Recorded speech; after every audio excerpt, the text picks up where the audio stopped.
Hey guys, this is Justin. Hope everyone's well. I needed a bit of a break after Endor, so I tasked Mar with putting together a compilation of some of my best videos all about Star Destroyers. As always when I do these, timestamps down in the description, so if you want to skip around past a video you've already seen, feel free. I've removed all sponsor segments and everything else, so sit back, relax, and enjoy.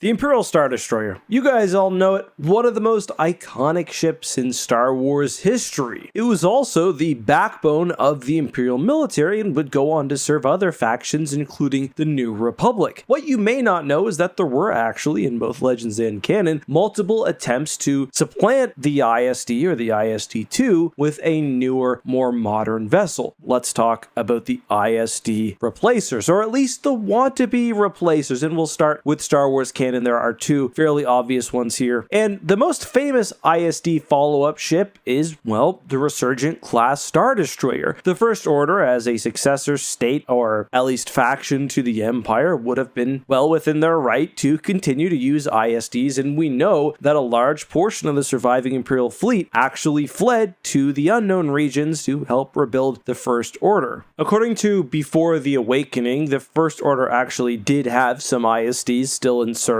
although many would have been broken down and used to create new ships, including, of course, the Resurgent class Star Destroyer, their primary warship. I said the Resurgent is the most famous ISD follow-up because, well, it was in 3 movies, but it was arguably also the most successful ship in that it learned the lessons of the ISD and improved on essentially every aspect, something we don't regularly see. In fact, there aren't many cases where you can point to a Resurgent class Star Destroyer being destroyed in typical ship-to-ship combats. The Resurgent, at just short of 3 kilometers long, was almost twice as long as the ISD, and I think just generally had an even more menacing build. It's honestly one of my favorite aspects of the sequel trilogy. The previously overexposed bridge and command tower has been made more squat and protected by dedicated point defense cannons. The ship had hundreds of turbo lasers of varying sizes alongside ion cannons, and unlike the Imperial 2 class Star Destroyer, rather than going away with point defense cannons, actually had a powerful anti-starfighter system, as of course we see at the beginning of The Force Awakens. It also carried hundreds of starfighters, but it still maintains the role that the ISD had of a ship capable of not only fighting other capital ships, but also blasting a planet from space, facilitating a ground invasion, basically doing whatever was necessary for the First Order to project power. Now, if we want to stick in Star Wars canon, we could also say that the Zeistin is meant to be a replacement for the Imperial class Star Destroyer, but that ship is stupid and I don't feel like talking about it. But let's move on to Star Wars Legends, and as I mentioned, the Imperial Star Destroyer was used by not just the Empire, but many factions, including the New Republic. In fact, the ISD saw regular action for several decades after the Battle of Endor. The thing was always an offensive juggernaut, where Mon Calamari vessels were typically focused more on fighter carrying, overall utility, and of course, endurance and defense. Still, we can point to several vessels which I would say were the New Republic's attempt to replace the Imperial Star Destroyer. You could argue that the MC-90, the first purpose-built Mon Calamari warship, would be a good example of that, but we'll leave that one for a different day. I think an even better choice would be the Nebula class Star Destroyer. So the Nebula Star Destroyer debuted in the Black Fleet Crisis trilogy. It's a part of the New Republic's new class modernization program, which was meant to create a fleet's worth of next-generation warships. The Nebula was basically an ISD packed into a smaller package. It was only 1,000 meters long, but essentially matched a Star Destroyer in offensive output. Like the ISD, its carrier functionality came secondary, which is why it was often paired with the Endurance class Fleet Carrier, which was a ship based on the same general design, but with a different configuration. Obviously, the New Republic made many classes of vessels, some of which even eclipse the Star Destroyer in power, but I really think the Nebula is the best example of a replacement ship in that it operates within a similar function, although the Nebula would never be created at the same scale or even see the same commonality of use within New Republic fleets as the ISD did within Imperial fleets. But we are going to talk about the Empire because, unsurprisingly, they were the faction which tried more than any other to replace the ISD with a successor ship, and I think it makes sense to go through this somewhat chronologically. The Empire's first attempt at replacing the ISD was certainly their boldest, and that was in Palpatine's Dark Empire. The Dark Empire was meant to take the Galactic Empire to a universal scale. Palpatine wanted to move between galaxies, conquering all that stood before him, so his new ship of the line was meant to be the Sovereign class Dreadnought.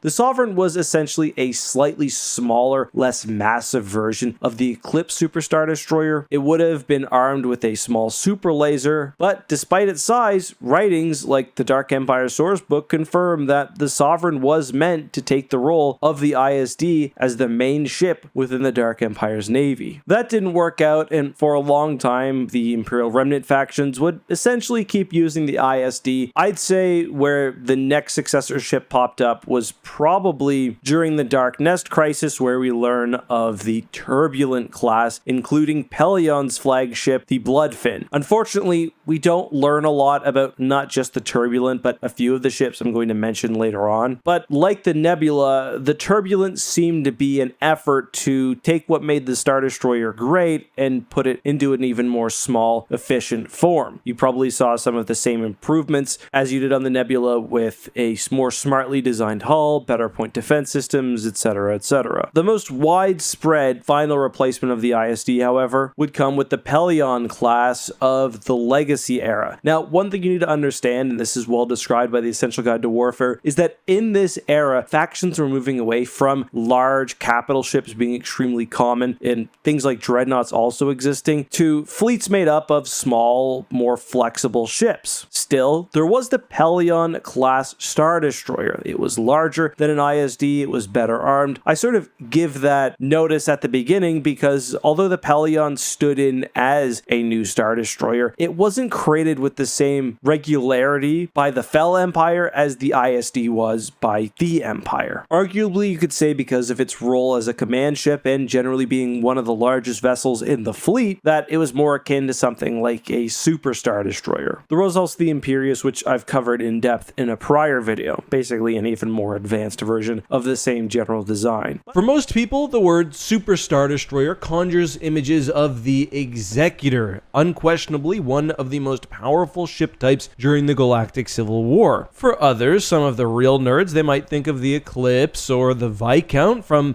my animation Battle of the Dreadnoughts and also Star Wars Legends. But did you know there were actually a number of very large ships approaching Super Star Destroyer size during the Clone Wars? So Super Star Destroyer or Dreadnought does have a technical definition within the lore, but I thought to keep this video interesting, I'd talk about any ship larger than, say, a droid control vessel, which many people think were the largest vessels active during the Clone Wars. And let's start with the Republic. You might be surprised to learn that the Republic actually had access to several dreadnoughts before the start of the Clone Wars. Well, at least sort of. The Republic, before the Clone Wars, didn't really have an active navy. However, thousands, if not millions, of planets and systems across the galaxy would have had their own defense fleets. So too did major shipyards, like Kuat drive yards. The Essential Guide to Warfare explains that Kuat drive yards created the Mandator line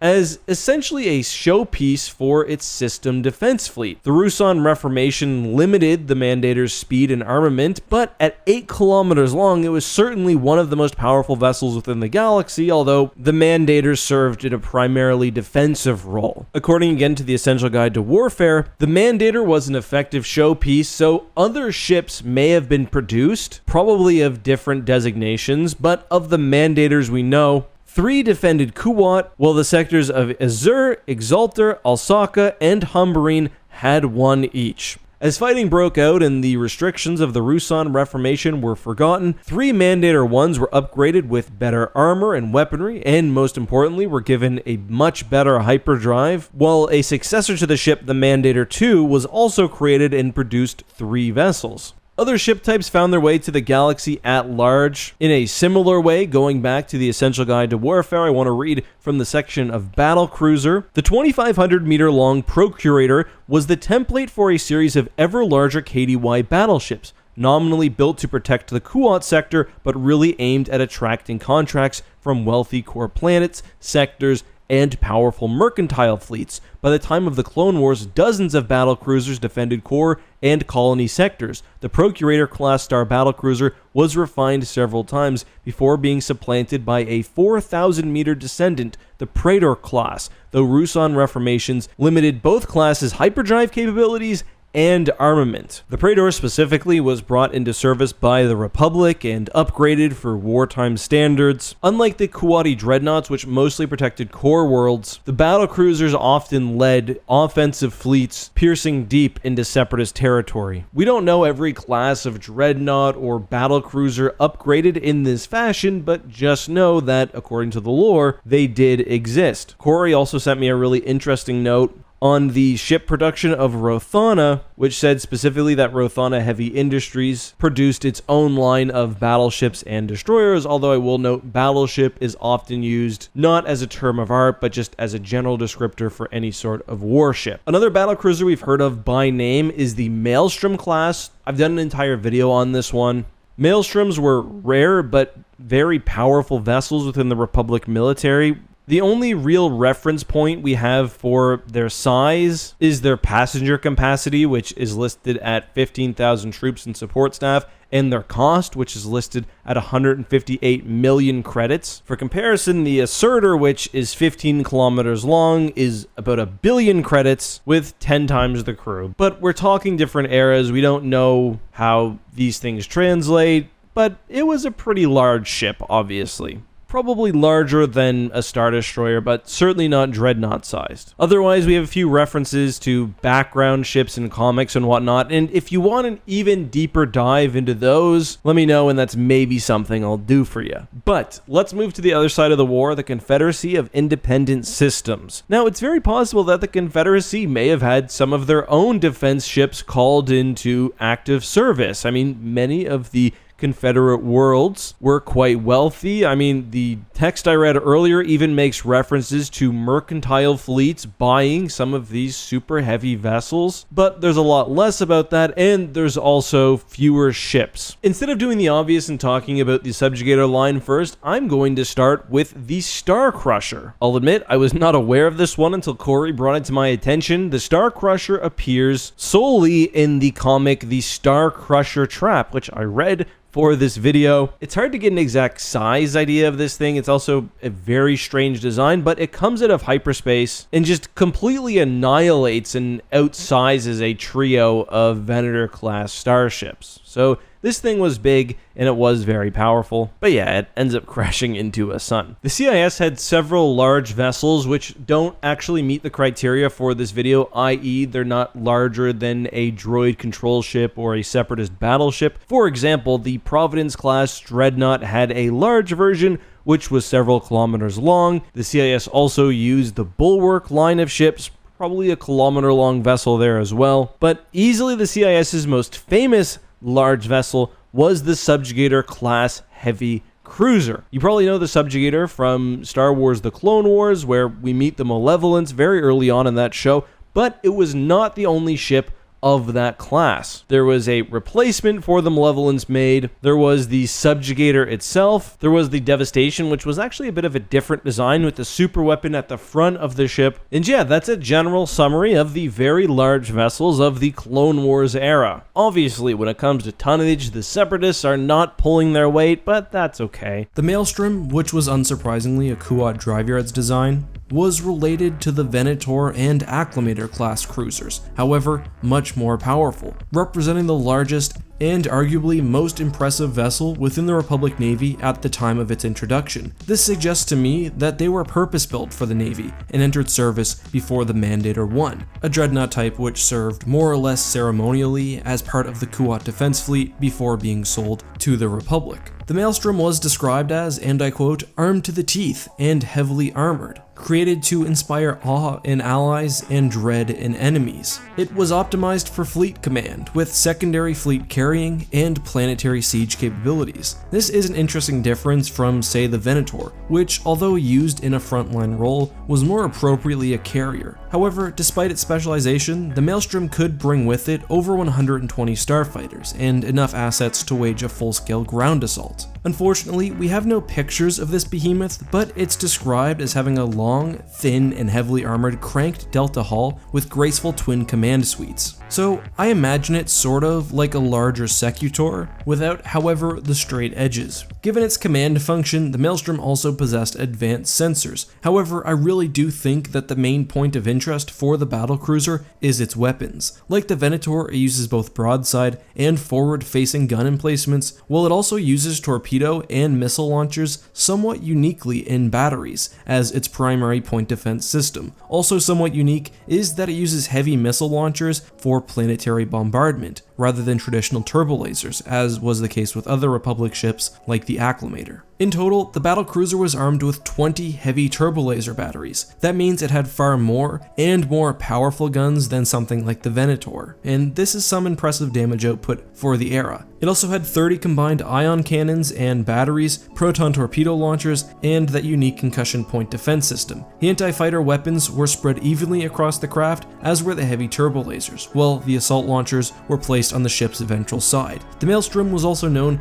for having exceptionally tough shielding and hull strength. The text continues, stating that the battlecruiser suffered from the same issues that would plague large ships throughout galactic history, primarily the fact that it was slow and difficult to both man and maintain. The Republic would instead turn to more versatile and flexible attack ships, like the Victory Star Destroyer, which was described as being significantly faster. Interestingly, the Victory was known for being slow. Despite being smaller than the ISD-1, it was actually significantly slower. That really paints a picture for the Maelstrom, a slow, battering ram type ship, especially when you consider its heavy weapons. That makes the Maelstrom good for something like planetary sieges, assaulting a space station, or taking on a large force, but it's really out of its element in other situations. Its sluggish Class 3 hyperdrive also further lessened its utility. Few Maelstroms ever saw service, although interestingly, the Alliance discovered and made use of one known as the Simum. Sadly, we don't get any pictures or even diagrams of the vessel, but we do know that it costs 158 million credits. That's 2 2/3 times more expensive than a Venator or a Victory Star Destroyer, 22 times more expensive than a Dreadnought heavy cruiser,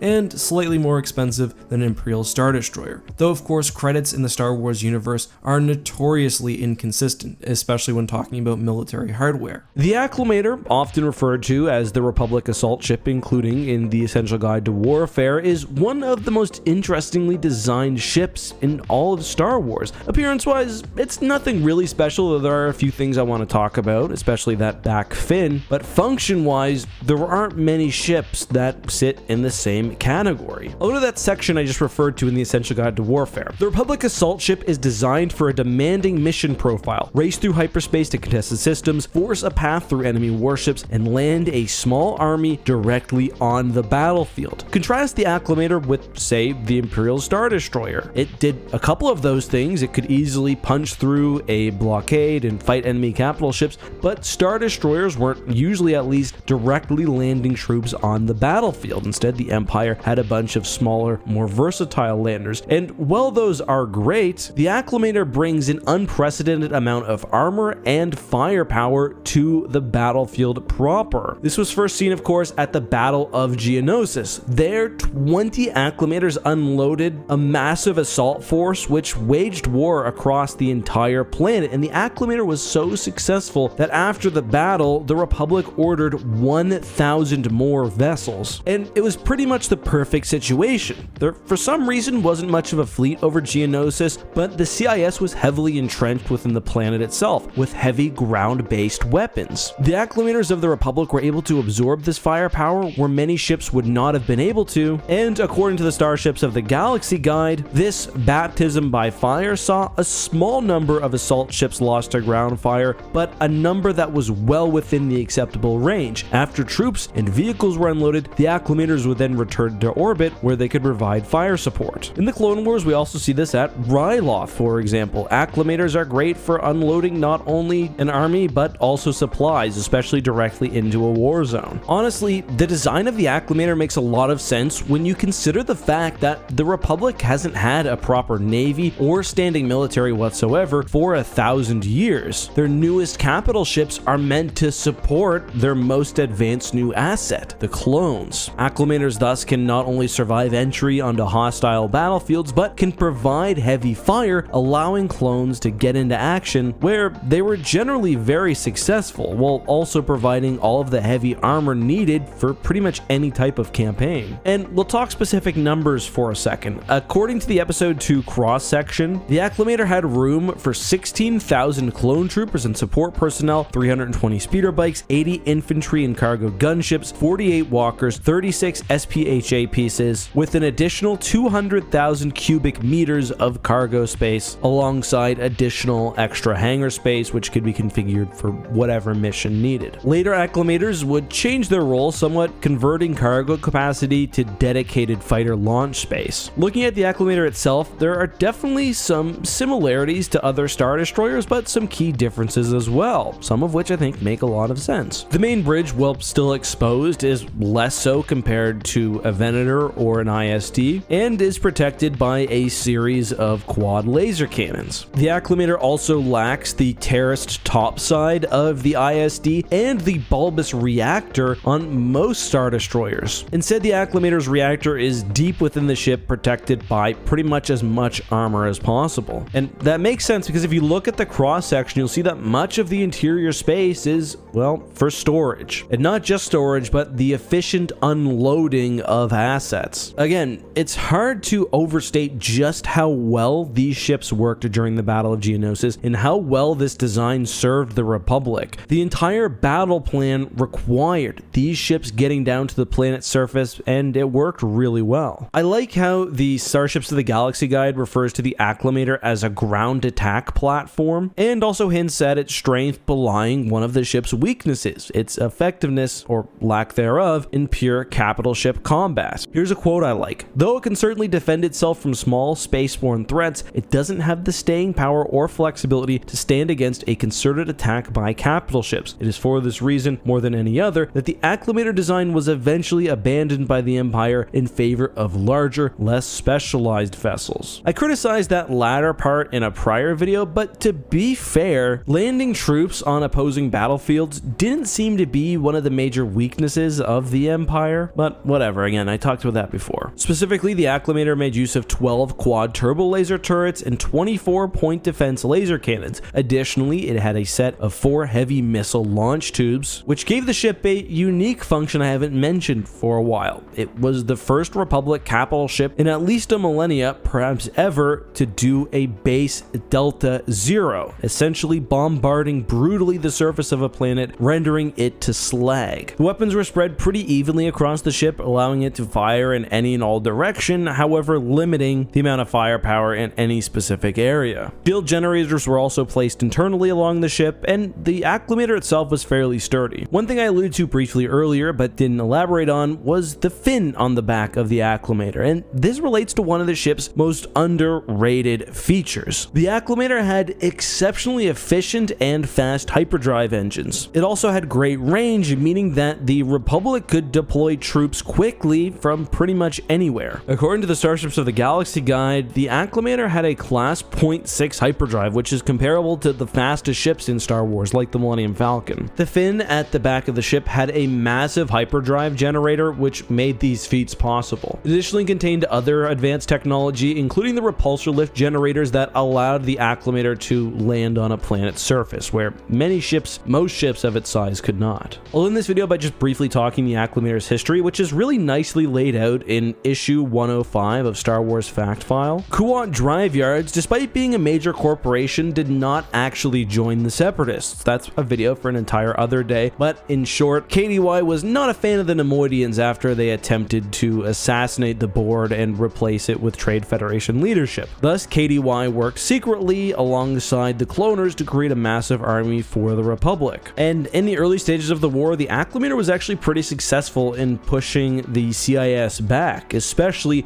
because of those ground troop landing capabilities. What's more, clones on Kamino had been trained in how to operate the acclimator, so the ships had ready crew for when the time was right. According to the article, the acclimator was a, and I quote, triumphant piece of military design that changed the way wars were fought, and that spawned a whole generation of bigger, better, and faster, although I really question that last part, warships. As mentioned during the war, some acclimators would be refitted for a starfighter carrying purpose, and there was also a purpose-built acclimator too, which was meant for more direct ship-to-ship combat and orbital bombardments. Other powerful weapon systems were added, however, in exchange, the acclimator lost nearly 80% of its troop complement, which to me just makes no sense. You've got other ships that can do the fighting, leave the acclimator for its special role. According to the Starships of the Galaxy Guide, there were other acclimator variants, although they were very rare, and as of now, aside from ones dedicated to holding fighters, we don't really know a whole lot else. As mentioned, the Empire did not heavily use the ship, although some remained in service in unimportant parts of space. The Starships of the Galaxy Guide also states that many were stripped down and recycled into other vessels and weapons, but that some ships may have also been used to transport prisoners and slaves. But what were the other Super Star Destroyers, other than the Executor, doing during and after the original trilogy? Who were their captains? What did they do? Etc. Now, how many Super Star Destroyers were there? This is an interesting question, and I've actually went and cataloged as many as I could find in Star Wars Legends, and I came to an approximate guess of 50. Briefly, that includes 9 Super Star Destroyers destroyed in Imperial Command, the Super Star Destroyer at Fondor, the Arkhammer, 6 Warlord or small Imperial faction Super Star Destroyers, 2 captured Super Star Destroyers, 3 Super Star Destroyers which were in the Black Fleet, 12 which took part in the Core Assault during the Dark Empire campaign, the Megador and the Dominion, the Eclipse 1 and 2, at least 4 Bellators and Assertors based on the art from the New Essential Guide to Warfare, plus at least 6 Dreadnoughts from the Republic era, the Super Star Destroyers of the Deep Core, plus perhaps some others, and yeah, that's 50. That's sort of a very basic answering of the question. In canon, the Empire had 13 Super Star Destroyers. That's detailed in Aftermath Life Debt. In short, they had 13. Most were destroyed or lost. The New Republic managed to capture 3. The Ravager destroyed at Jakku, and the Eclipse served as the flagship which started off the First Order. So I want to talk about Legends, and instead of going over the details of every single Super Star Destroyer, I thought I would take 5, which I think end up being the most impactful for Star Wars history. Let's start off with arguably the most famous Super Star Destroyer not named the Executor, the Lusankya. The Lusankya was the second Super Star Destroyer built, and as we learned in the X-Wing series, it was hidden within the surface of Coruscant and used as essentially a prison and reconditioning center for the Empire. People would go into the Lusankya and they'd come out Imperial sleeper agents. When Coruscant was captured, the Super Star Destroyer broke from the planet's surface and for a time was operated by Azani Isard and her faction before being captured by the New Republic. Lusankya took a significant amount of time to repair but was used in major campaigns, but its most famous moment was during the Yuuzhan Vong War. Wedge Antilles was holding Borlias, a key crossroads planet that the Yuuzhan Vong were attacking in numbers. The Lusankya was used in 2 very unconditional ways to inflict massive damage on the Vong as the New Republic held out. First off, it was used in a base Delta Zero of the planet, destroying thousands if not tens of thousands of Yuuzhan Vong warriors. The New Republic was not known for using Star Destroyers or Super Star Destroyers to orbitally bombard planets, so it was unexpected. Later, the damaged ship was rammed into a Yuuzhan Vong world ship as a part of Operation Emperor's Spear. It destroyed the warship alongside arguably the Yuuzhan Vong's most decorated and revered war mind and elder, and that ended up being just a massive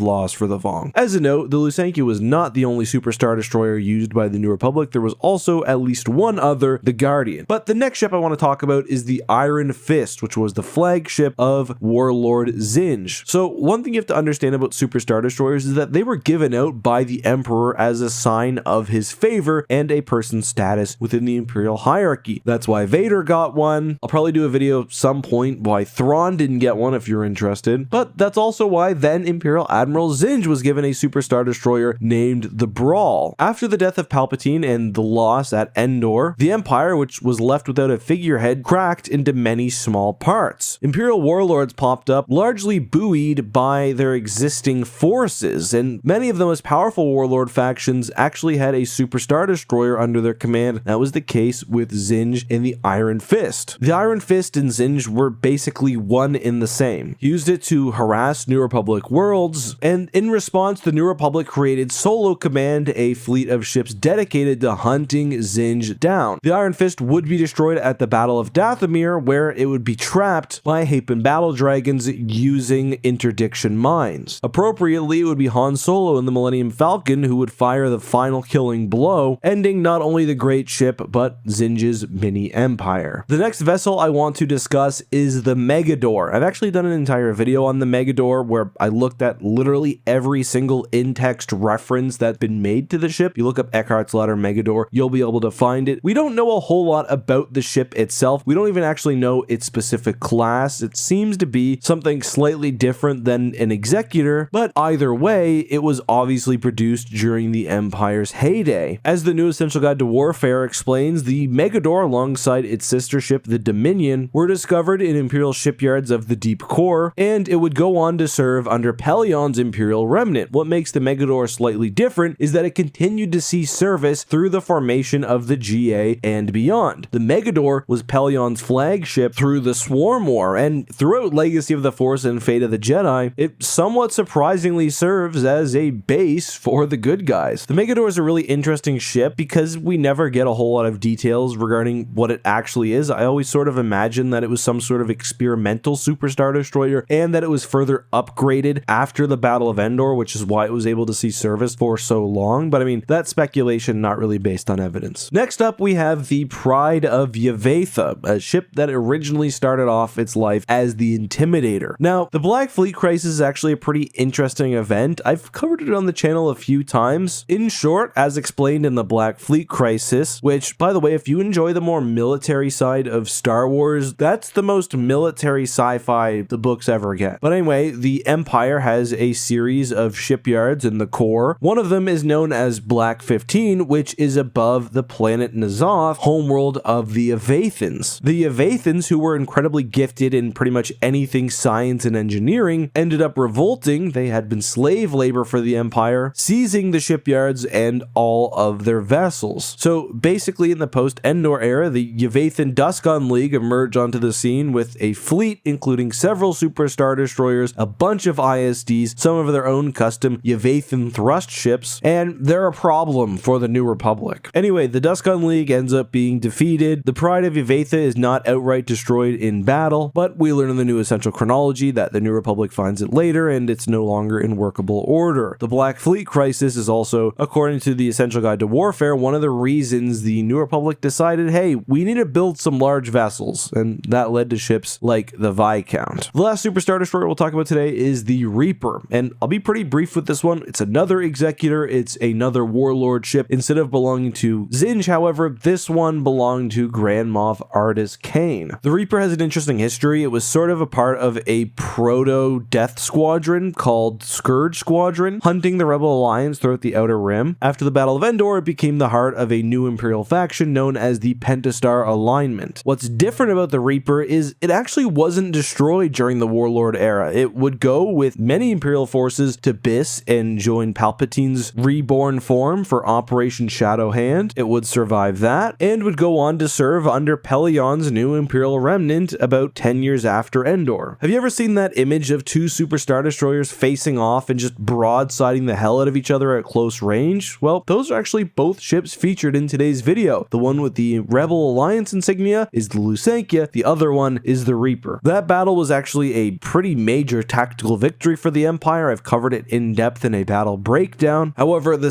success of the early Arinda campaign ended up making the Moffs of the Imperial Remnant a little too excited. They overextended their hand, and the Reaper was finally destroyed at the Battle of Selenon. I've got to say, if Star Wars Legends were still a thing being actively worked on and Lucasfilm hired me as a writer, I would definitely do a short story highlighting the Reaper, just like 5 different entries, brief looks at the ship throughout its different life under Imperial service, then service of the Pentastar Alignment and the Imperial Remnant, the Dark Empire, finally the Battle of Selenon and its eventual destruction. I've always thought that ships are a really cool way to tell a story in Star Wars, especially ships that move factions or fight in so many key battles. Why did Grand Admiral Thrawn, the great strategist of the Empire, not get his own personal Super Star Destroyer? And I say great strategist, but Thrawn was almost undeniably the most talented military mind in the entirety of the Empire. Now, one thing that I always hear is, oh, Grand Admiral Thrawn didn't get a Super Star Destroyer because he wouldn't want one. He liked more flexible vessels, but that's nonsense. Grand Admiral Thrawn would have advised against the building of Super Star Destroyers. At least in Star Wars canon, we see that. He thinks the Death Star is a huge mistake, that the money would be better invested in both the TIE Defender program and just beefing up the Imperial Navy generally. But if the ship is already built, the man, or the Chiss, is not saying no. The things Thrawn can do with a Super Star Destroyer would probably be an interesting topic for another video, but I mean, it's the most powerful warship ever constructed in the galaxy. It has no equal within any other navy, but it's also a lot more than that. It's a symbolic thing. I can imagine Thrawn using the Super Star Destroyer merely as a distraction, pretending that it's his flagship while leading the Chimera elsewhere to keep rebels or other enemies off their guard. Or he could just use the Super Star Destroyer as it's designed, like a hammer. Maybe it's that first battle it enters which is its most decisive. I don't know. Either way, Thrawn would find uses for it. If not as an outright weapon of war, there's one thing that Thrawn would have loved to have the Super Star Destroyer for, and that is a base of operations in the unknown region. We talked about this in a prior video, but during the Galactic Civil War, Thrawn was out at the edge of the galaxy in the unknown regions, creating bases, shipyards, repositories of information, basically a mini empire. A Super Star Destroyer would have been an excellent base of operations, even if just in orbit over some planet. I can imagine that Thrawn may have hidden the SSD and set up his cloning facility there, and in that case it wouldn't have gotten washed out as his real clone did, but that's neither here nor there. The real reason that Thrawn didn't get a Super Star Destroyer is one I kind of alluded to in our last video, and that is, put simply, political reasons. I do want to delve into this concept a bit more here. So one thing you really need to understand about the Empire's Super Star Destroyers and other really big building projects is that they were lightning rods for controversy and even dissent within the higher political echelons of the Empire and the military. The Essential Guide to Warfare says the following: Navy traditionalists were aghast, fearing that further efforts could bankrupt the Empire. Fleets of patrol boats, frigates, and cruisers struck the traditionalists as much more effective for policing the vastness of space. To those who thought the Star Destroyer sufficient for policing the galaxy, battlecruisers and dreadnoughts lumped together under the derisive tag Super Star Destroyers seemed like sops to the bottomless egos and ambitions of Moffs and Imperial advisors, not pieces of any coherent military strategy. The Super Star Destroyer was also, rightly, seen as a vestment of power in whomever was given control of the ship. For example, members of the Imperial military attempted to sabotage construction of the Executor at Fondor because they saw it as a threat to their own power, and again, rightly. When it comes to the Executor herself, it gave Vader immense power. If you're familiar with the story of Shadows of the Empire, although the video game doesn't quite show this, you probably know how the Executor allowed Vader to take out arguably his chief rival to Palpatine's ear, Prince Shizor, and his skyhook. He basically blasted the thing out of space. Otherwise, it gave Vader command of not just the massive vessel, but also the accompanying fleet, Death Squadron, with him basically having free reign to do whatever possible to track down Luke Skywalker. Ignoring the Lusankia, which was its own sort of secret Palpatine thing, the first class of Executors, you could call it, saw 4 ships: the Executor herself, the Reaper, the Aggressor, and the Brawl. All of these ships went to extremely highly placed military officers in important, crucial sections of the galaxy. As the Essential Guide to Warfare explains, the Aggressor went to another Grand Admiral Grunger, and was a key component to Inner Rim security. The Brawl was in the Quelly Over sector under the command of the famous Zinj, while the Reaper went to Grand Moff Artis Kane. These were, of course, not the only Super Star Destroyers built, but these were the most well-known ones, and there was definitely a lot of thought given into who would be rewarded with these massive vessels. Now, this wasn't the first or the only time Palpatine would do something like this. I've talked in past about how Palpatine's most loyal sycophants got to go to Biss in the deep core. They couldn't leave, so whether they enjoyed that, I don't know, your mileage may vary. But in the Crystal Star, we also learn of the Worldcraft. These weren't offensive weapons, but were essentially mini planets capable of traveling through hyperspace. Pretty nice. So, the problem is here, giving Thrawn a Super Star Destroyer may have started a political shitstorm which even Palpatine could have had trouble dealing with. Thrawn, due mostly to his alien status, was becoming a persona non grata within the Empire. I talked about that in a prior video, so the official story was that he was essentially sent out to the unknown regions as a form of punishment. Now, the reality is, as we discussed, Thrawn was really setting up something that would help the Empire survive whatever storm would come from the unknown regions or beyond, but this was about the same time the Super Star Destroyers were starting to roll off the shipyards, so giving one to Thrawn before sending him away would have been quite strange, and Palpatine really didn't need to do that because there's even the implication that Super Star Destroyers may have traveled to the unknown regions anyway. We can't be sure. That's one thing the Essential Guide to Warfare mentions. Super Star Destroyers were useful in a way because they were so expensive. They could hide the cost of other, even more large projects like super weapons or whatever was going on in the Proto-Dark Empire. And also, Thrawn just didn't need it. Like I said, if he were offered one, I think he would have taken it, but during the Galactic Civil War, a lot of what Thrawn was doing was intelligence and operations based, whether trying to disrupt rebel supply lines, hunting Zarin. Like, his mobility, I think, was more of a benefit alongside his mind. The Super Star Destroyers were probably better placed in areas where they could serve more of a psychological and even military role. Now, things did change, of course, after the Battle of Endor, and specifically when Thrawn emerged from the unknown regions to wage a massive campaign against the New Republic. At that point, yeah, he probably could have used a Super Star Destroyer, and the thing is, he almost got one. Artis Kane gave Thrawn control over the Pentastar Alignment's military forces, except the Reaper, something that he was actually reconsidering before Thrawn's death. But even then, we know that Thrawn generally instructed the Imperial warlords who had rallied behind him to maintain their existing forces in a mostly defensive position so that the New Republic couldn't come in and sweep away their territory, while he was collecting assets more responsibly and using hit and run techniques. It was really only the final battle of the war, the Battle of Bilbringi, where Thrawn actually didn't have enough ships to win the battle outright. Bit of a miscalculation from him, a failure to account for the Smugglers' Alliance. The Super Star Destroyer could have easily tipped the scales, even if just waiting in reserve. That would have been a pretty insane ace up Thrawn's sleeve. That's not to say he would have lost the Battle of Bilbringi, but he was assassinated before we found out really what he was going to do. Star Wars has at times had a problem with ships getting a little too powerful, especially when their power is described in reference books rather than through in-movie or in-book actions. I think the best example of this is a ship that a lot of you have pegged as one of my favorites,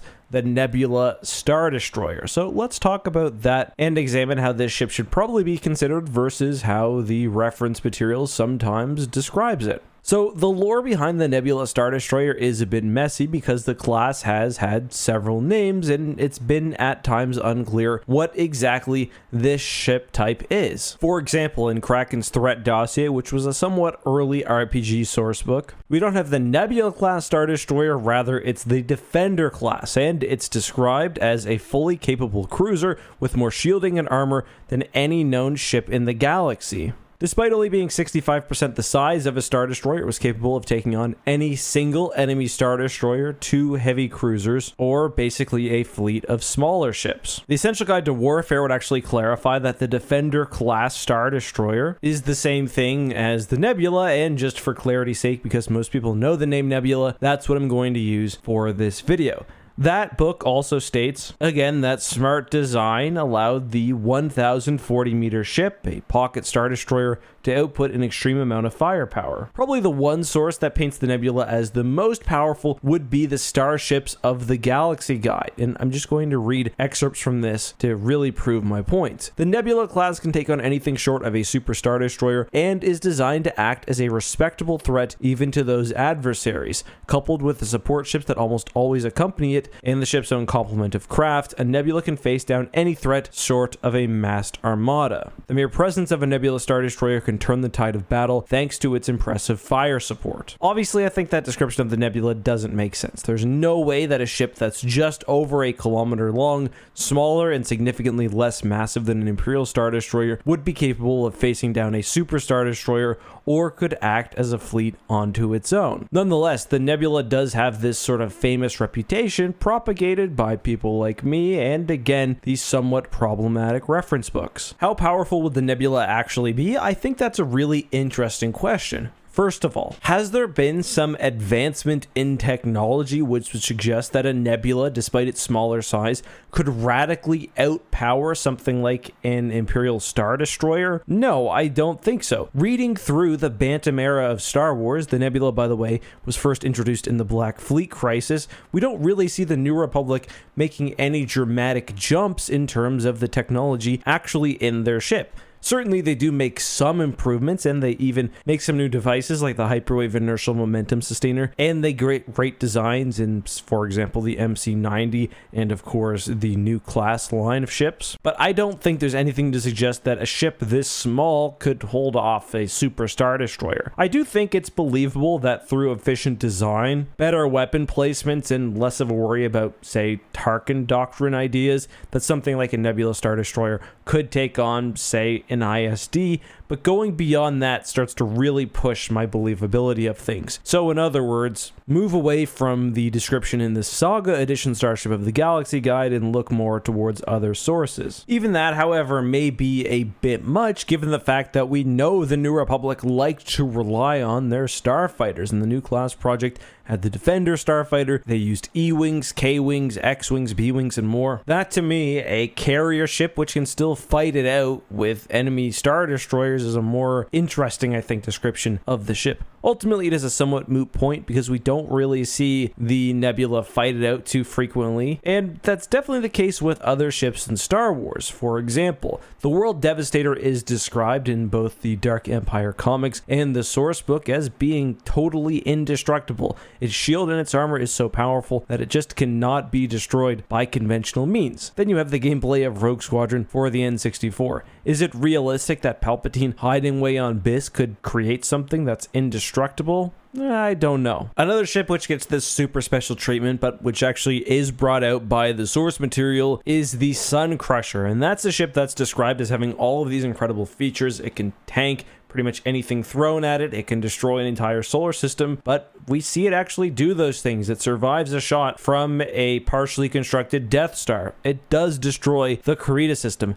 That's a situation where it's not so much the writing in reference books sort of mischaracterizes the ship, rather the ship itself is just not interesting. It's too overpowered. But let's talk the Onager. At just under 1,300 meters, the Onager was shorter than an Imperial Star Destroyer and much less massive. It was also designed for a completely different purpose and would not survive long in close quarters capital ship engagements. Nonetheless, the Onager was armed with traditional turbo lasers, including 6 twin heavy batteries and 24 heavy turbo laser batteries alongside point defense cannons. This is arguably more impressive, especially given its size, than its distant cousin, the Mandator 4, but we'll talk about that ship later. The main draw of the Onager, however, was its experimental weaponry. The bow of the ship actually served as a test bed for not just one type of weapon, but actually several, which is a detail that a lot of people miss. There are 2 confirmed weapon types that the Onager used, but I don't doubt there were others that maybe just haven't been discovered by the galaxy at large. Most commonly, the ship would sport a pair of super heavy particle cannons. These were long-range, devastating weapons similar to the type used on the Mandator 4, but additionally, the vessel could also be outfitted with a super heavy composite beam turbo laser. This was a shorter range weapon and fired continuously. The Onager would sweep across the fleet, hitting as many targets as possible. This can be compared to the mass drivers, which would typically focus on destroying a single target. Obviously, these two weapons are the Onager's key feature, and it makes it quite unique among the Imperial Navy. Most Star Destroyers and similar vessels of a kilometer or more, at least used by the Empire, have a pretty singular design focus. They're meant to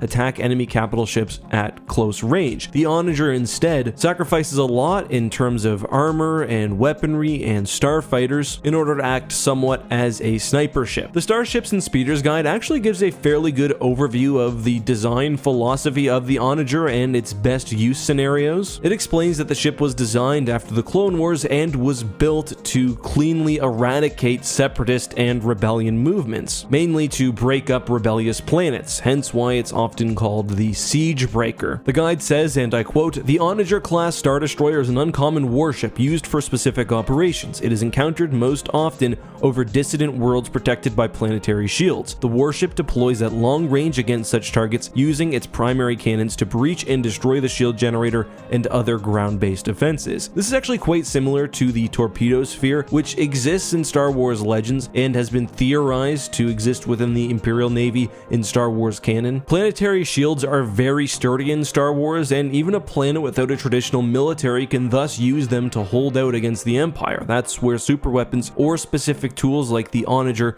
or the torpedo sphere come in. In this case, it seems like the Empire focuses a lot of firepower on one portion of the shield, breaks through, then destroys the shield generator itself. This is actually quite similar to how shields worked in Star Wars Legends. You'd see in the Rogue Squadron books, for example, that X-Wings and Y-Wings would coordinate missile fire against specific portions of the enemy's shields in order to break through and gain a critical hit. Of course, as we briefly alluded to earlier, the Onager can also be used against enemy capital ships. If the weapon is powerful enough to dig its way through planetary shields, although admittedly I'm sure there were some more powerful generators that could stand up to the Onager, it could certainly face off against enemy vessels. However, the ship also did have several key weaknesses which the Empire had to compensate for. First of all, any damage to the bow of the Onager could very well be catastrophic. The wings on the front of the ship are power conduits, and if they sustain damage according to starships and speeders, that could easily cause catastrophic failure and ultimately the destruction of the ship. To compensate this, most of the Onager's shield generators protect the front of the vessel. Presumably that's where most of the point defense cannons are placed as well, so the vessel does have a decent amount of protection against any enemy directly in front of it, which is good because if you're commanding a fleet which is using an Onager, you don't want enemies anywhere but in front of you. The engines at the rear of the ship are especially vulnerable, so typically the Onager would be deployed in formation with Star Destroyers and preferably small picket ships. I personally think the Onager is great. It definitely serves the siege breaker purpose that it's designed for. However, I will say when it comes to capital ship combat, at the beginning of the Galactic Civil War at least, probably not the most useful vessel, and that's simply because the Empire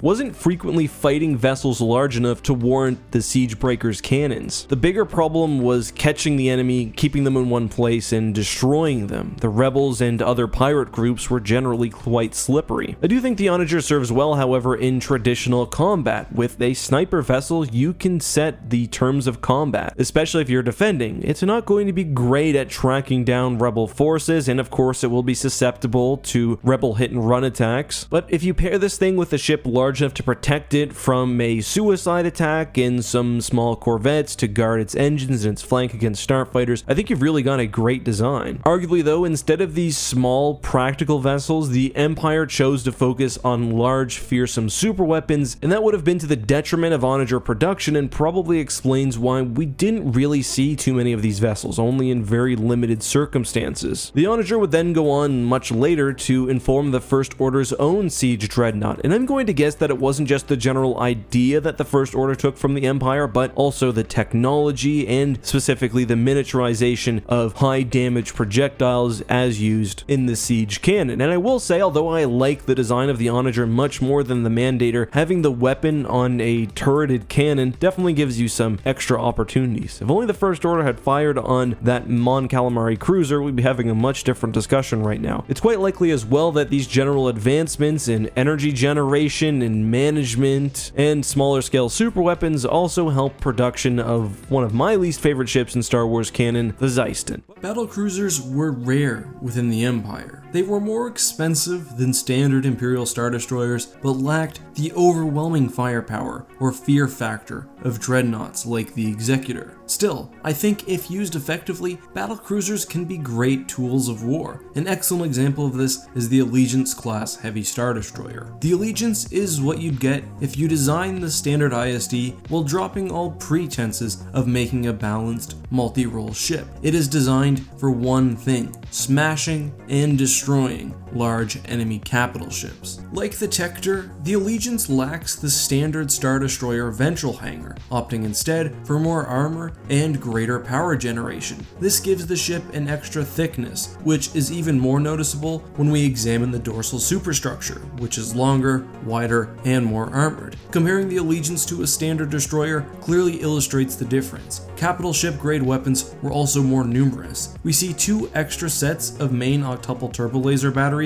on each side of the ship, and, interestingly, heavy trench and axial guns on a sort of swiveling mount, not unlike those seen on the Bellator. The Allegiance is a highly specialized ship, and can take on anything short of a Super Star Destroyer. However, to be effective, it will need fighter and small craft support. Given its numerous powerful weapons, it would be well suited to leading a few dedicated carriers and corvettes or frigates into battle. I complain about Star Destroyers a lot, but that's largely because the Empire used them as a catch-all capital ship. Besides for common issues like an overexposed bridge, I really have no problem with the Allegiance. And it even does some things better from a design standpoint than the standard ISD. It's a little bit more squat, those gun batteries going up the spine of the ship would have an excellent firing arc, and it actually seems to have many guns of different size, giving it some versatility. But those are the design basics. Let's now look at history. The Heavy Star Destroyer first saw service during the Empire's heyday, though we have no records of action. It's my opinion that many of these ships after their production were hidden away in the deep core. As I alluded to at the beginning of the video, battlecruisers were in a weird spot. It was uncommon that practically the Empire would need anything larger than an ISD, especially when fighting the Rebellion or independent systems or pirate groups, and if anything larger was needed, dreadnoughts were typically called upon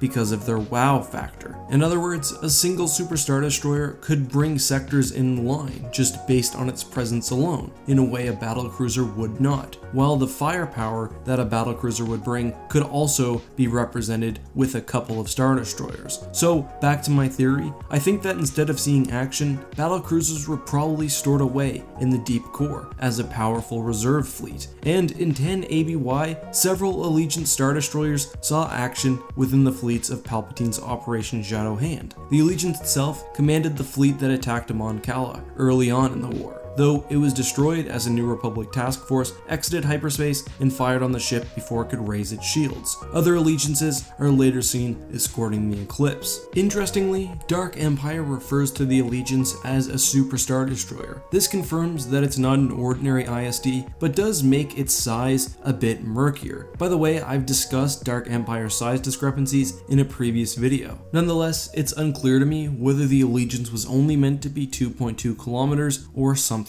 larger. That being said, Dark Empire was released basically concurrently with Heir to the Empire, meaning that it was very, very early on in the revamped Star Wars expanded universe. So terms like Super Star Destroyer were often thrown around without a whole lot of meaning. The Allegiance's non-Dark Empire appearance and the 3D models I've been using throughout this video was created by artist Ansel Howe, aka Fractal Sponge. Like the Bellator, his Allegiance design was initially only a fan model, though it was included and thus canonized in the Essential Guide to Warfare, and personally, I think he does a phenomenal job of capturing the ship that initially appeared on the pages of Dark Empire. The New Order was only weeks old when Emperor Palpatine ordered the first Imperial dreadnoughts into production. First was Project Sarlacc, a relatively conservative 12-kilometer long Super Star Destroyer prototype. However, that was only a proof of concept, and soon, Sidious ordered 5 full-sized Executor-class Super Star Destroyers: the Executor, the Lusankya, the Brawl, the Aggressor, and Reaper. As full production of Super Star Destroyers began, with over 20 additional Executors, Palpatine also ordered the creation of other classes, including the star of today's video, the Vengeance. Like the Executor, the Vengeance was 19 kilometers long, but was significantly more narrow and slender than its older cousin.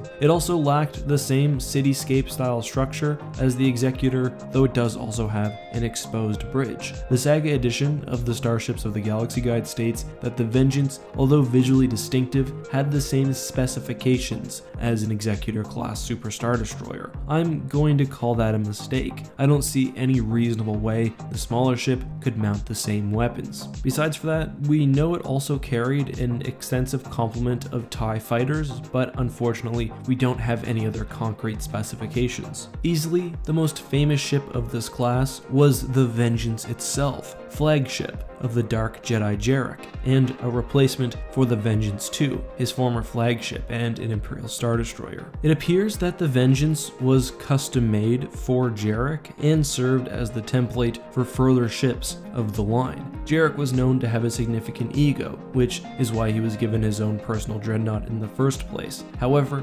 Palpatine was aware of and wary of Jarek's ambition, as we see in the limiting of the Dark Jedi's access to the Dark Side Compendium. It's likely, in my opinion, that the Vengeance was made purposefully smaller than the Executor, to not only remind Jarek of his insignificance next to the Empire, but also as a reminder that Palpatine ultimately controlled his destiny. Besides for Jarek's Vengeance, which entered service sometime before the Battle of Hoth, no other Vengeance dreadnoughts are known to have participated in the pre-Endor era of the Galactic Civil War. However, 3 Vengeance dreadnoughts, including the Javelin, joined 9 other Super Star Destroyers as a part of the massive Core Assault Task Force, which kicked off Operation Shadow Hand as the Empire struck from the deep core. Most of these ships were destroyed presumably during the Imperial Mutiny, including the Javelin, which was known to have rammed a torpedo sphere. Multiple Vengeance dreadnoughts can also be seen within the BIS defense fleet. What's this tell us? Well, we know from the Essential Guide to Warfare that there were rumors throughout the upper echelons of the Empire that Super Star Destroyers were built, then hidden away by Palpatine, out of sight, whether in the deep core or the unknown regions. We also know that dreadnoughts were budgeted for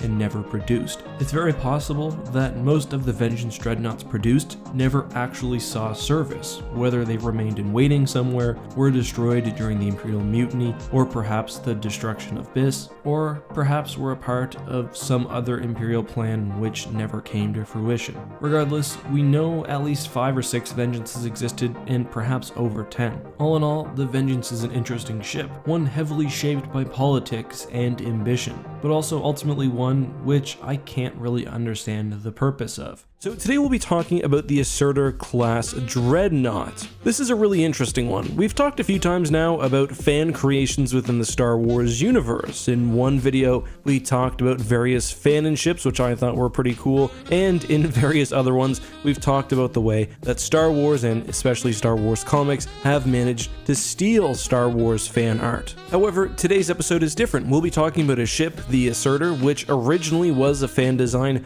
but was actually canonized and properly canonized with credit through the Essential Guide to Warfare. The Assertor was one of the many amazing ships modeled by friend of the channel, Fractal Sponge. Now I'll include a link to Fractal's page down in the description, including his general website, his Discord, and his renders of the Assertor. I highly recommend you guys check him out. Fractal Sponge is one of the greats within the community, and he often contributes to other projects as well, and he just generally is a really cool dude. Anyway, let's talk about Fractal's version of the Assertor, because there is a bit of a distinction between how Fractal originally envisioned the ship and how it would be brought into Star Wars Legends. And Fractal's version of the Assertor was much more powerful. Basically, he envisioned it as the most powerful Super Star Destroyer in existence. I'm not sure if he ever gave an official length, but the Assertor was said to have better power generation, firepower, shield strength, and equipment than the Executor, of course, its other contemporary. I think he intended the Assertor to be a newer ship than the Executor, and he said that the Assertor would have had superior ancillary equipment and would have had a more robust hull and power grid than earlier dreadnoughts. He also puts power generation at perhaps 2 times that of the Executor, and says that in a battle, the Assertor would have decisive superiority over either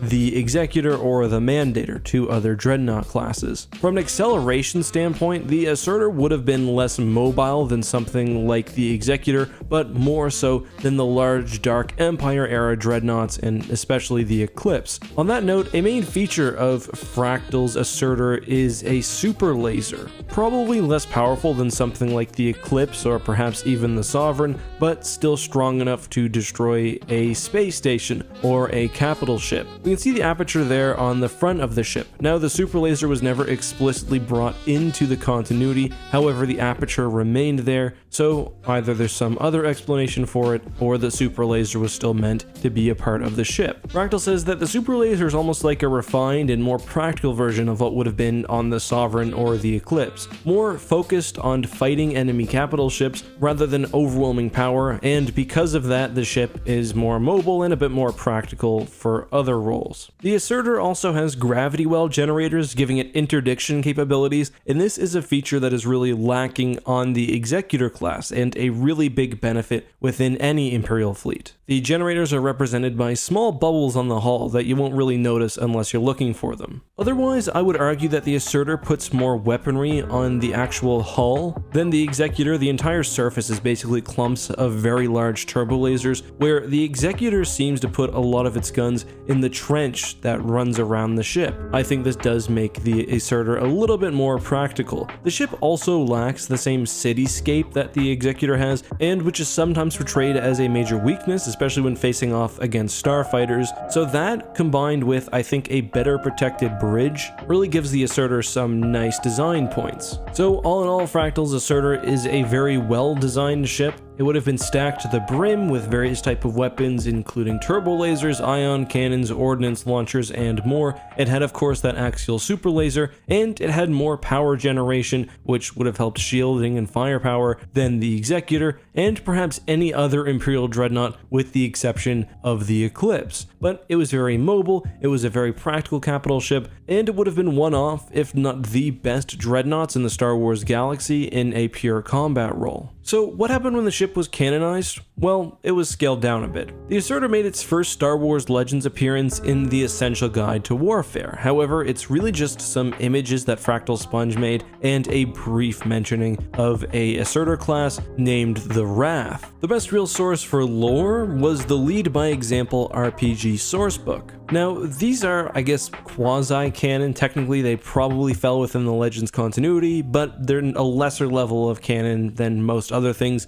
especially this one, which came out after Legends was formally ended. Anyway, Age of Rebellion makes the Assertor a clear second to the Executor in terms of power. It does not give the ship a super laser, but does say that it has enough firepower to destroy an entire planet. The Assertor is described as a command vessel and powerful mobile weapons platform, designed with an eye towards conventional fleet operations and sector command duties. To this end, it is equipped with a number of sophisticated communication and sensor suites, and it features command and control systems that allow its commander a nearly unparalleled view of the battlefield. So I do think this idea of the Assertor being a kind of high-tech SSD properly used in a command role is in keeping with the spirit of Fractal's creation. I would say Fractal Sponge would disagree with most of the numbers, but that's not really surprising, especially where we don't know exactly when this ship fully entered Imperial service. It seems like before the Battle of Yavin, which would actually put it before the Executor, so at 15 kilometers long, I guess it is sort of hard to justify it as a more powerful ship. Although length is really not how you should be measuring ship power. The Assertor is really large, we see a very, very large reactor bubble on the bottom, but ultimately that's what we're given. Lead by Example also confirms that there were at least two named Assertors, the Assertor itself and then of course the Wrath, with both ships currently deployed with large battle groups to provide support for anti-alliance operations along the border between the Outer Rim and Mid-Rim territories. I kind of see these fleets almost like mini death squadrons, although it continues to say that it can be assumed that the Assertor and the Wrath are traveling with dozens of other ships, including smaller dreadnoughts and star destroyers. And that might be a reference reference to the various fleets we see in the Essential Guide to Warfare. The Assertor is seen accompanied by Bellators and things like Praetors, basically other fractal sponge models, and I do like the idea of sort of roving fleets in the area between sort of civilization and the inner parts of the galaxy and the Outer Rim. The Assertor was technically recanonized, or brought into Star Wars canon, in the Starships and Speeders sourcebook for the FFG role-playing game. Now again, this is sort of a questionable level of canon, but we've also had references to non-executor type Super Star Destroyers in the Aftermath trilogy, so I'm happy to accept this reference. We will be looking at the Tector class Star Destroyer, which was a ship that first appeared, sort of, in Star Wars Episode 6. So a couple of days ago I made a post asking why Star Wars ships don't generally fly upside down, and of course upside down is sort of imaginary when we're talking about fighting in a vacuum, but I think most of you probably get what I mean. Star Wars ships are always sort of oriented in the same general direction. In that video I sort of talked about the Tector class Star Destroyer, which was kind of retconned to appear in Return of the Jedi. So let me explain the sort of backstory here, what the Tector is, the lore that's popped up to explain the ship after the film, and everything else. So if we look at the Battle of Endor, the scene in question featuring the Tector Star Destroyer comes right after the Rebel fleet engages the Star Destroyers at close range to try to avoid the firepower of the Death Star. We see the Millennium Falcon fly over what appears to be the body of a Star Destroyer in a pretty long shot, and if you're not really paying attention, you won't really notice anything here. However, especially if you know what a Star Destroyer looks like, you will notice a couple of things, and especially the fact that this supposed Star Destroyer doesn't have the typical terraces. The Falcon flies across its surface and it's almost completely flat. So from a filmmaking perspective, this is a bit of a weird scene, because why would they just have some random model lying around that's not an Imperial Star Destroyer, which they would use to fly over? Practically, it may have been because the scene looked really good with the Falcon flying in a straight line and the sort of vast background, but it's still really odd. I mean, how new is this model? Is this an adapted Star Destroyer? What's going on?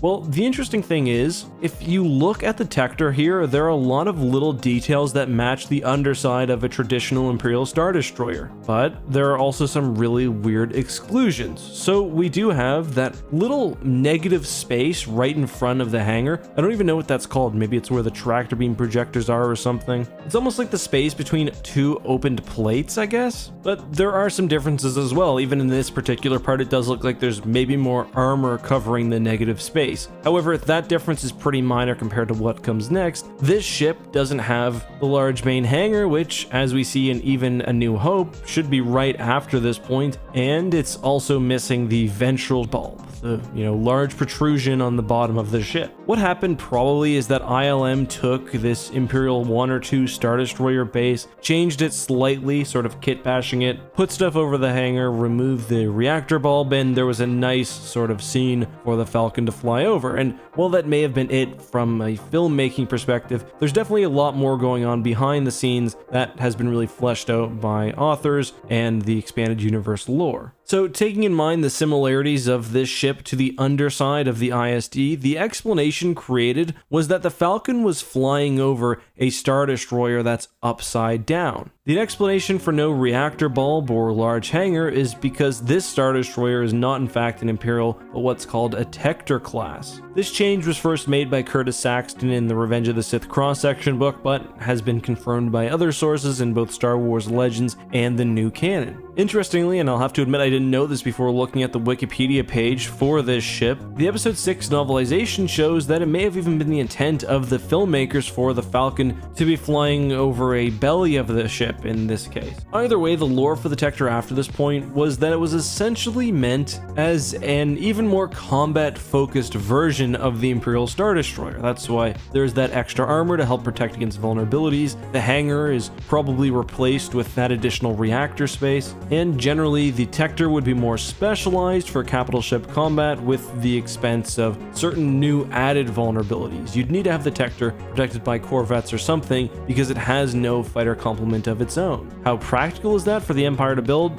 Well, in my opinion, the Tector isn't really needed. The ISD was already outgunning almost anything else in space, and the Empire was losing a lot more ships to starfighters than they were capital ships, so the Tector is a bit of a step in the wrong direction, in my opinion. Unsurprisingly, the Tector has always been a sort of oddity of Star Wars lore and hasn't really featured importantly in many or perhaps any stories. Interestingly, in Legends at least, the Tector wasn't the only non-Imperial class Star Destroyer which appeared at the Battle of Endor. We don't know much about the other two ships other than that they were called the Ithmar's Fist and the Pride of Tarlandia. Today we'll be discussing and breaking down the shield generators of an Imperial Star Destroyer, and specifically whether they're there for kind of a nonsense reason, whether they could be repositioned somewhere else, or whether it makes sense. When I asked about the Harrower's shield generator, the most common comment that I saw was, well, the generator is probably inside the ship, because that's where it makes the most sense, because there it's protected, and not quite. Don't think of the shield generator as literally the energy source powering the shield. It's probably more accurate to call it a shield projector, because it is the thing projecting the shield outside of the ship. So that's why the shield generator is not within the ship, it's outside so that it can protect the vessel from outside threats. I mean, if you've got a shield generated inside the ship, well, you're not doing, if anything, very useful. There's also the fact that the ISD's deflector shield generators also double as sensor towers, but that's something to discuss on a different day. But yeah, usually when we see shields made or generated in Star Wars, there is some sort of external system. And I don't think this is simply because of the fact that, yeah, the shields do need to be projected outside of the vessel, although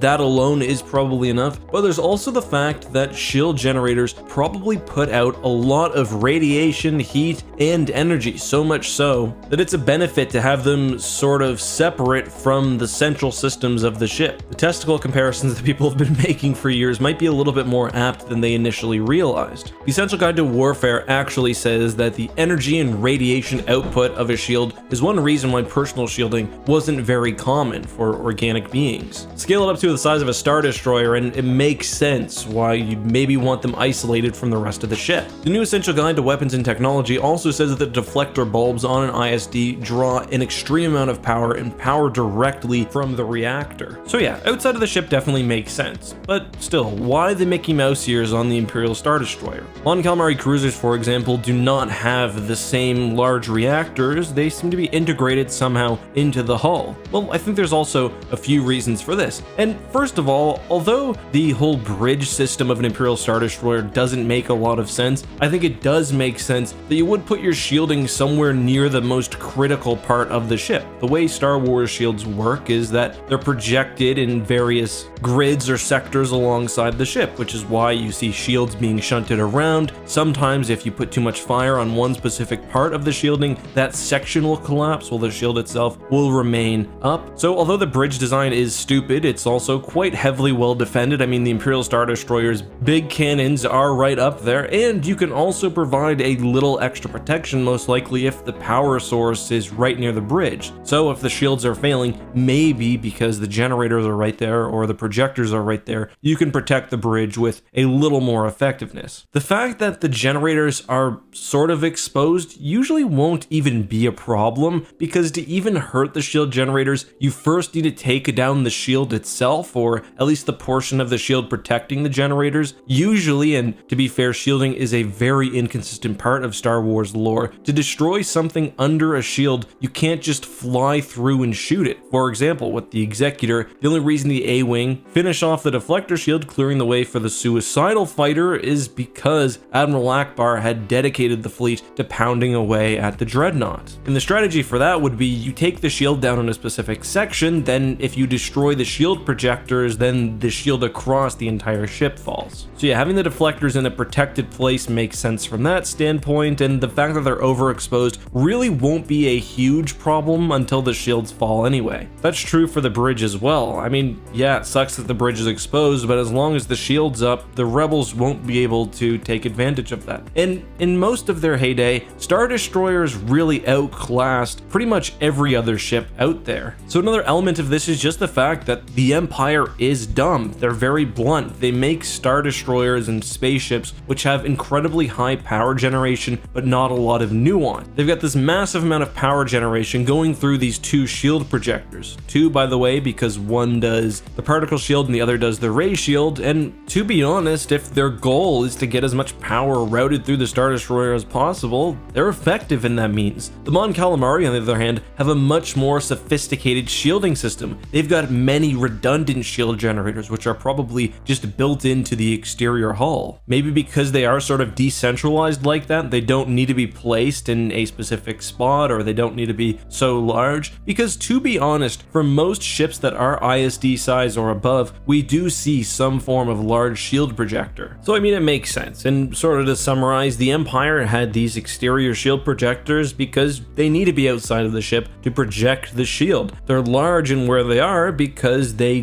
deal with a lot of power. The Star Destroyer is one of the most incredible power generators in all of Star Wars. So the projectors, which surely create a very strong shield, need to be large as well, especially where there are only two of them. Why are there only two? Why are they not more intelligently designed? Because to be honest, the Empire was more about brute strength. They were more concerned making sure their shields would not be taken down than what would happen if they were. And I mean, even then, at least they're in the range of protective cannons and whatever else, just like the bridge. Is it the ideal location? I don't know, probably not. I mean, they do sort of stand separate from the hull, so they're probably easier to strike at. But on the other hand, they're not subject to trench run disease the same way that something closer to the main body would be. I would probably put them on the top side, sort of midway down the ship, next to the surface. That way they're protected by more guns, they're closer to the hull, and you can't destroy the shield generators and the bridge at the same time at least, which I do think is one major disadvantage of the current setup. But I mean, if you play Star Wars Squadrons, you'll also know that taking out an Imperial shield generator can be much harder than taking out the shield generator on the MC-75, just because you don't need to fly past the massive amount of turbo lasers and laser cannons and missile launchers covering the entire body of the Star Destroyer. So maybe having it at the rear makes sense, and maybe it'd even be better to have it behind the neck, sort of at the nape. That would maybe be a better option. Alright, so the Empire of the Hand was a very interesting faction, so I'm going to give you guys a brief summary because it helps understand the design philosophy behind this fan-designed ship. Now, if you're not interested in that, I'll include timestamps down below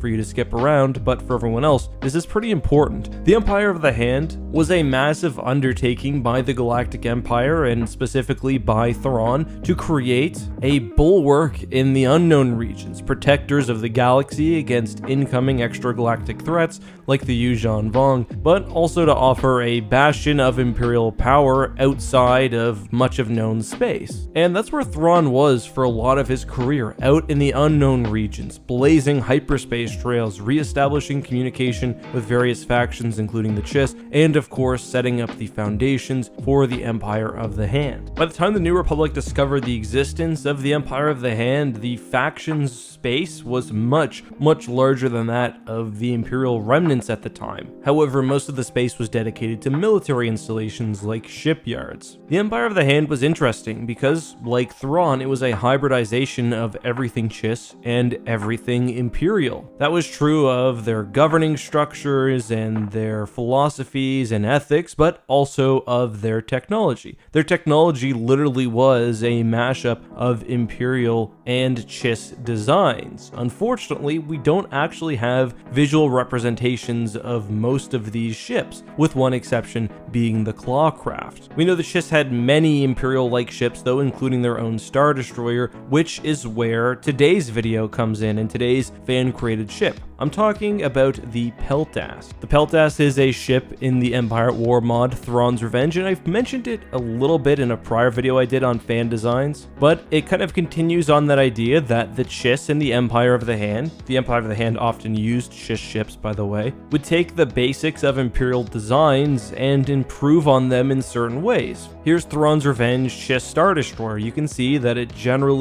looks like a Star Destroyer, but is also more angular and is lacking mimicking some of the obvious weak points of the ISD, but is also not quite as large and powerful. The Peltast, similarly, is almost an ISD in terms of length, but is massively stripped down in certain areas to give it one advantage: its amazing range. The Peltast is a sniper ship. If you look at its armaments, its main weapon is one very heavy Mega Maser, with a Mega Maser basically being the Chiss equivalent of a turbo laser. So where the Empire generally avoided specialization in their very large capital ships, the Chiss go the opposite way. You can clearly see the Star Destroyer lineage and the overall design, but it's almost been stripped down to create something different, which I personally really like. So we get the Peltast, which is of course a glass cannon. The Super Mega Maser can outrange pretty much any ship in the galaxy, but it's not going to be very successful in any sort of brawl. Aside from the Super Mega Maser, it only has 3 medium quad Mega Masers and 4 light dual ion cannons. So a little bit of protection against starfighters and very small frigates, but aside from that, you do not want to let big ships get close to the Peltast. Part of the reason I really like this design is because it makes sense from an in-universe perspective. Star Wars ships are usually seen fighting, or described as fighting in the lore or in the expanded universe, at pretty close distances. Ships have an effective range, and it's not very common that you see them taking pot shots outside of that. The Peltast is able to do so, and in that way is a unique weapon. It partially allows the side using it to dictate terms of battle. If you want to stay back, fine, but my long-range ship is going to pick away at your shields and your hull. Now, is the Peltast going to destroy a Star Destroyer in a single shot? No, it's nowhere near that powerful. It's not using a super laser like, say, the Star Wars canon's Onager. It's really just using, imagine, a very powerful turbo laser. So especially against smaller ships, it can take down the shield in a shot or two and then pick the thing apart. But against a Star Destroyer, it will usually just be offering some support fire more than anything else. But I like that. It is an interesting tool to add to fleets, and I think it would have worked very well in a practical Star Wars universe. It is a fan design, so again, doesn't actually exist in Star Wars Legends, but I think it represents quite well what the expanded universe was going for, with Chiss designs and also designs used by the Empire of the Hand. Now, the game does also give a little bit of in-universe history for the ship, stating specifically that the Peltast was originally designed to counter the Cyruvi and to destroy their capital ships before they could launch their droid fighters. That also makes a lot of sense within the lore. We know that although the Cyruvi are only really featured prominently for us as readers in the Truce Epicura, they do have a fairly prominent role in the unknown regions and were fought heavily by the Chiss and the Empire of the Hand. Cyruvi capital ships were also much smaller and less well armed than, say, a Star Destroyer, so it makes sense that the Peltast wouldn't be like a hulking, moon-shattering weapon. I actually quite like the fact that it's light because it allows the ship to reposition very easily. One of the biggest drawbacks of the ship is the fact that you need to more or less line it up with the enemy. I sort of imagine it almost like a UNSC frigate in that way. So keeping it light and mobile allows it to always remain effective in battle, even if the battle goes somewhere weird. I do also think that you can counter the weaknesses of the Peltast very easily. It's something that you can throw behind, say, a pair of Star Destroyers so it can continue to dish out damage without having to be the ship that's actually doing the close line engaging. Of course, it's also vulnerable to fighters, especially where the ship really has one critical point that can be taken out and cripple the whole thing, so you probably do also want to supply something in terms of fighter defense. The Peltast does, however, have a ventral hangar as well as a hangar on each one of its flanks. All in all, though, I'm a big fan of the Peltast. It's definitely one of my favorite fan-made ships. I love the way that visually it mixes Imperial designs with something more alien, and I also like how it does that from a functional standpoint. I'm often asked to do lore breakdowns of Fanon ships, everything from vessels appearing in the most popular of Star Wars mods to pictures on construction paper that people email me, and I appreciate getting both. That's why today we'll be looking at and breaking down 5 of the most well-known Fanon Star Destroyers of all time. And for those curious, Fanon means that something is neither canon or legends, but is created by a fan. I place no preference on the source, whether it's something that appeared in a fan-made video game or mod, just a drawing that someone posted on the internet, or a combination of those things. Star Wars has a lot of passionate fan artists, by the way guys, so if you see something that you like in today's video, check the description. I've linked everything thoroughly. Make sure to go support your content creators. But let's get started with the Imperium Ultra Star Destroyer, one of the most famous Fanon Star Destroyers, and certainly the one I'm most frequently asked to cover. I think a lot of people think that this actually existed in Legends. I find that sort of funny, both because this ship is humongous and way past the scale of anything that happened in the old expanded universe, but also because it reflects on the fact that most people saw Legends as always one-upping itself. The Ultra was a 260-kilometer long behemoth, designed by artist Wolf Shipyards, and this is how they describe it. The embodiment of Palpatine's plan for extragalactic conquest, the Imperium would have been as powerful as a Death Star, but much more mobile. It was equipped with a fleet of capital ships, and would have virtually unlimited range, since it would have also carried world devastators to produce its needed supplies. The immortal Palpatine would have spread the Empire across the universe, and the crew would have been immortal as well, thanks to cloning equipment that would have been on board. Thankfully, Palpatine was not as immortal as he had hoped, and the ship never progressed beyond initial planning stages. So, the artist intends the Imperium Ultra Star Destroyer basically to be the Dark Empire in a nutshell. It would travel throughout the universe, serving as a mobile base for the Empire and using world devastators to constantly refill its supplies. In that sense, the sheer size of the vessel can be explained, but to me, it does seem a bit too out of line with the rest of the universe. That being said, I'm not going to go out of my way to criticize any of the designs in today's video. That being said, my favorite thing about the Ultra class is a parody comment left about the ship in a 2002 Space Battles forum post by user E1701, which talks about the quote-unquote minor issues the ship was experiencing after its in-system shakedown cruise, including the fact that traveling the vessel takes 6 days, and thus tent cities had sprung up between the bridge and crew quarters. There's also the following bit, which I just find hilarious and want to excerpt totally. Our chief engineer has begun the habit of signing his records Chief Marshal, Sovereign Nation of Ria-Kator. He has since sealed off those decks and started a war. The war in question is against his apparent rival, the commander of our ground forces near the main flight deck, who is taken to calling himself the Bringer of the Apocalypse. Surveillance records indicate that they have since stopped wearing their armor and have begun smearing their bodies with industrial cleaning fluid and lubricants before launching raids upon the engineering department. The commenter further teases the design by calling it the Super Duper Star Destroyer line and the ship itself the Freudian Nightmare. I want to make clear though, although I'm glad the ship is not canon, I think the ridiculousness is fun in its own right. And though ridiculously large, there are other things in the universe that near its size, and some, like Centerpoint Station, are actually larger. Funny enough, when the design for the Mega Star Destroyer was first released, and it was said to have a length of 60 kilometers, some assumed that that referred to the end of the wingtip to the front, and there were calculations going around saying that the actual wingspan of the Mega Star Destroyer would be hundreds of kilometers. Thankfully, that ended up just being some unclear language. Let's move on though, and next is the Pride of the Core, a Mandator 2 Dreadnought, which I believe first appeared in the Republic at War mod for Empire at War. So, the Mandator 2 is actually an official ship type within Star Wars Legends.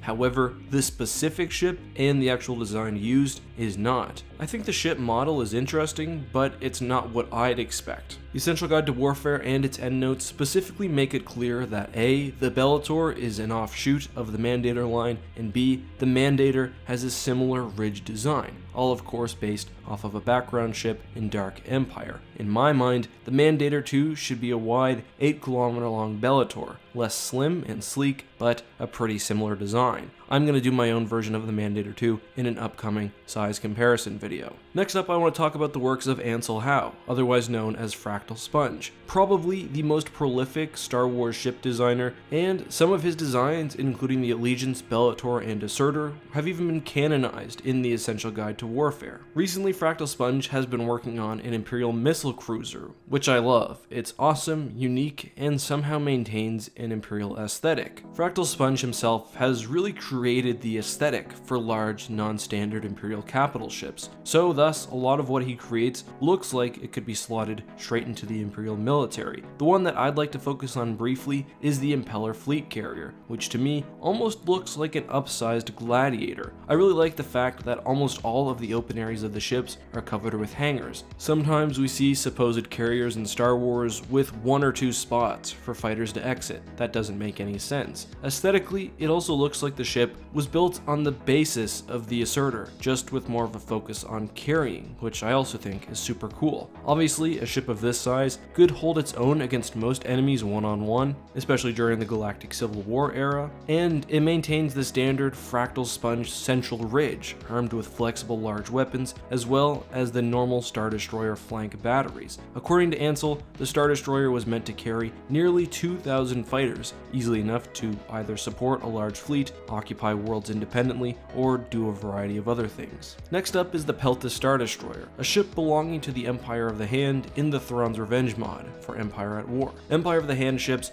are meant to be a hybrid of Imperial and Chiss designs. That being said, I don't think we ever had a single Empire of the Hand ship visualized in the Star Wars Legends continuity. So the artists here were tasked with coming up with their own design which would believably fit within the continuity, and I think they did a great job. The artist specifically, by the way, is Endor, former Sins of the Solar Empire concept and 3D artist from the Thrawn's Revenge team. The Peltast takes the basic issues of Imperial ship design that we know and love, from the iconic bridge and flank weapons to the slate gray color and the engine placement. However, unlike most Imperial ships and Legends, the Peltast is incredibly specialized and a precise weapon rather than a blunt tool, which I see as evidence of the Chiss influence. The Chiss roots can also be seen in the Peltast's main weapon, which is supposed to be a long-range Mega Maser. A Maser in Legends is a sort of weird laser particle hybrid, and a Mega Maser is an upscaled version of that. And it's said to sport a long-range railgun-esque weapon. In both the game and the lore, it serves as a fairly unique cruiser type,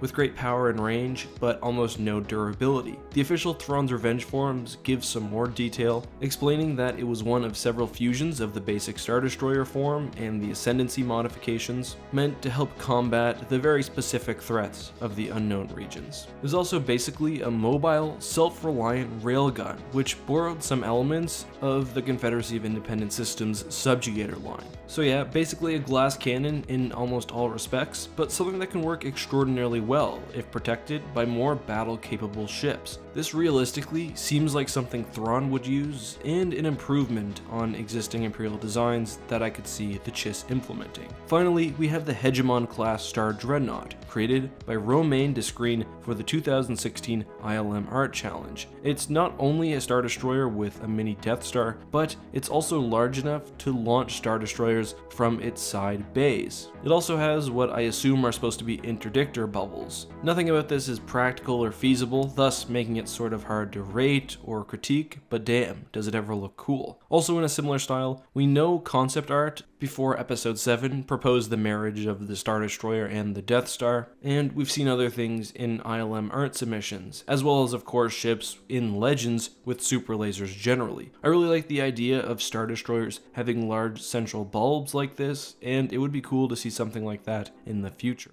Hey guys, this is Slaughter. Hello and welcome to another Star Wars video. It's been a while since we've done a ship breakdown, so I thought that would be an interesting topic for today's video. And we're covering a very famous one, the Imperial 2 Star Destroyer. The Imperial 2 Star Destroyer was often known within the Navy as the Electric Blue Imperial 2 and was a small, well-designed cruiser used primarily by the Empire, but also the Rebel Alliance, New Republic, and Frank from down the road. The ISD-2 is an iconic ship within both Star Wars canon and Legends, i.e. both LEGO The Freemaker Adventures and the Minecraft Star Wars DLC pack. Surprisingly, I've never seen the Imperial 2 covered on YouTube before, despite it being such a popular and iconic ship, so I thought now would be a great time to go into the vessel and all of its lore. Let's first start off with the ship and its technology. The Electric Blue was commanded from a sort of bridge known as the Horngus. The Horngus on the Electric Blue is attached to a pair of Dilsacs by a connector known as the Skungle. Both the Skungle and the Dilsacs were frequent targets of Rebel attacks, So the Empire responded by closing their eyes and hoping that it would go away. The shields of the Imperial II Star Destroyer are actually stored within the dill sacks themselves, but can only be used when it's not too cold outside. Running around the outside of the Imperial II Star Destroyer is a sort of trench, which is formerly known as the Oreo layers. The Oreo layers, combined with the Electric II's pizza-based design, generally contribute to the ship's reputation for being extremely delicious looking. Weapon-wise, the Imperial II Star Destroyer relies largely on a guy named Keith. During battle, Keith will roll down the ship's windows and fire out at passersby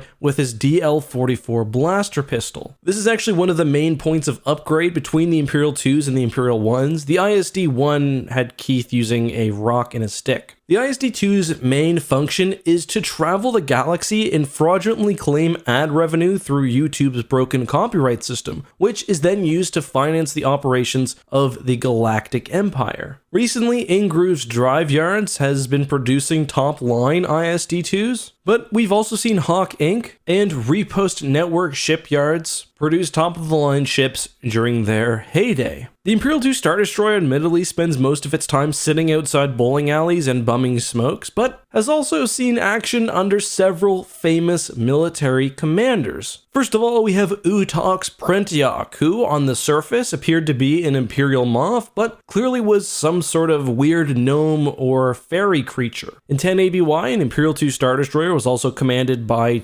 Bigger Luke, who is Luke from the Star Wars original trilogy, but taller. Look him up, it really exists. Shortly after Endor, there was Trioculus, a three-eyed mutant warlord who claimed to be the son of Palpatine. Though, of course, that was untrue, as Palpatine's true heir was a different three-eyed mutant known as Triclops. And finally, worth mentioning is also Warlord Zinj. The Imperial II Star Destroyer was eventually replaced by the Venator-class Star Destroyer, which was actually the ship's predecessor, but worse technology notwithstanding, everyone pretty much decided that the Venator just looked cooler anyway. But guys, that's my full breakdown of the Imperial II class Star Destroyer, as I said, also known as the Electric Blue, one of my favorite ships in Star Wars Legends. But let me know, what would you like to see me cover next? Mon Calamari cruisers, perhaps? Maybe some Hapen vessels? My theoretical future superweapon for the First Order? Let me know down below. I will definitely be reading all the comments. I'm not just saying that. But guys, until next time, have a good one, be safe, and live long and prosper.